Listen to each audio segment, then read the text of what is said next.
এই যে মাহফিলের জন্য টাকা তোলা, আমি প্রায় সময় দেখি যে রশি নিয়ে পোলাপান দাঁড়ায়, রাস্তা আছে না, মাদ্রাসার ছেলে ফেলেদেরকে দাঁড় করায় দেওয়া হয়, স্কুল কলেজের পোলাপানও দাঁড়ায়, অনেকেই দাঁড়ায়। কেন দাঁড়ায়? যে গায়ের গতি থামায়া মাহফিলের জন্য টাকা কালেকশন করবে। তো এইভাবে মানুষকে থামায়া, বাধ্য করে, লজ্জায় ফেলে প্রত্যেকটা মানুষের রাস্তা বন্ধ করে আপনাকে মাহফিল করার জন্য কে বলেছে? আপনি মাহফিল করবেন 1 লাখ টাকা দিয়ে, হুজুর ঠিক করবেন, হুজুর হেলিকপ্টার দিয়ে আনবেন, আপনি 3 মাইল পর্যন্ত লাইট লাগাবেন। এই কাজগুলো করার জন্য রাস্তাঘাটে মানুষের গাড়ির গতি থামাইয়া, কে জরুরি কাজ যাচ্ছে, কে অন্য ধর্মের মানুষ আছে, যেমনি ইচ্ছে এমনি আপনি চাঁদাবাজি করবেন।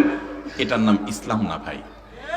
আপনি অবশ্যই আল্লাহর দ্বীনের খাতিরে মানুষের কাছ থেকে টাকা কালেকশন করতে পারেন, কিন্তু সেটা ইসলামকে অপমান করে করতে পারেন না।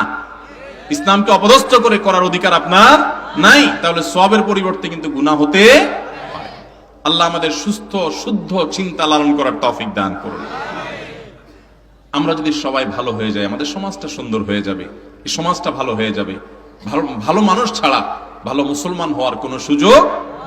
আপনি ততক্ষণ পর্যন্ত ভালো মুসলমান হতে পারবেন না যতক্ষণ পর্যন্ত আপনি ভালো মানুষ হতে পারবেন।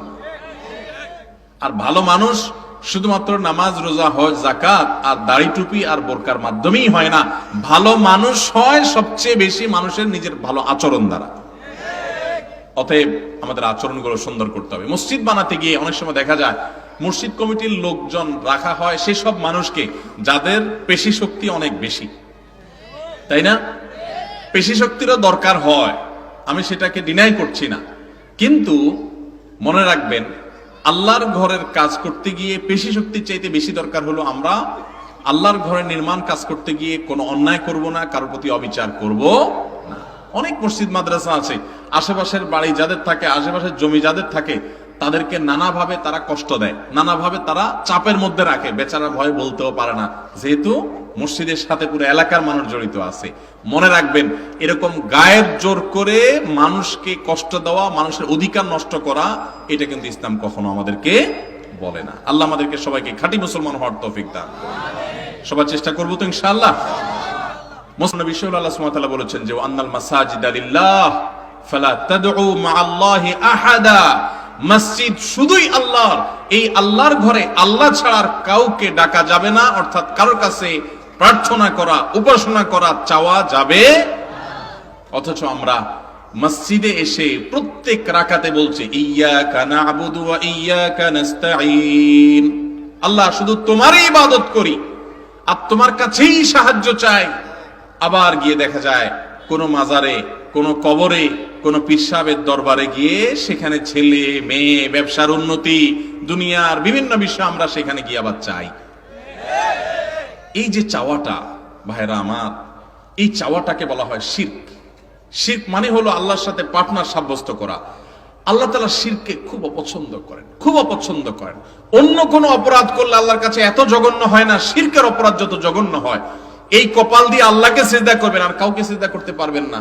এই হাত দিয়ে আল্লাহর কাছে প্রার্থনা করবেন, কোন মাজারের কাছে, কোন জায়গায়, কোন দরবারে, কোন জায়গায় প্রার্থনা করবেন না। প্রার্থনা করবেন কার কাছে? আল্লাহর কাছে। আপনি যদি অন্য কারোর কাছে প্রার্থনা করেন তাহলে এটা শিরক হয়ে গেল। আল্লাহকেও চাইলেন, আবার ওই আল্লাহর গোলামের কাছে চাইলেন। গোলামের কাছে কেন চাইবেন? আপনি যে মাজারে গিয়ে চান, ওই মাজারওয়ালা নিজেও চায় আল্লাহর কাছে, তাহলে আপনি কেন তার কাছে চান? আমাদের মধ্যে এই শিরক আছে না নাই? মসজিদকে শিরক মুক্ত করতে হবে, তাওহীদ দ্বারা প্রতিষ্ঠিত করতে হবে, তাহলে সে মসজিদ হবে আদর্শ মসজিদ।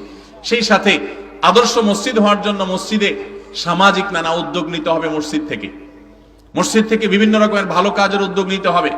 আপনারা অনেকে জেনেছেন, আমরা আমাদের আসুন্নাহ ফাউন্ডেশন থেকে ঢাকা একটা মসজিদ কমপ্লেক্স, একটা আদর্শ মসজিদ কমপ্লেক্স করার পরিকল্পনা হাতে নিয়েছি।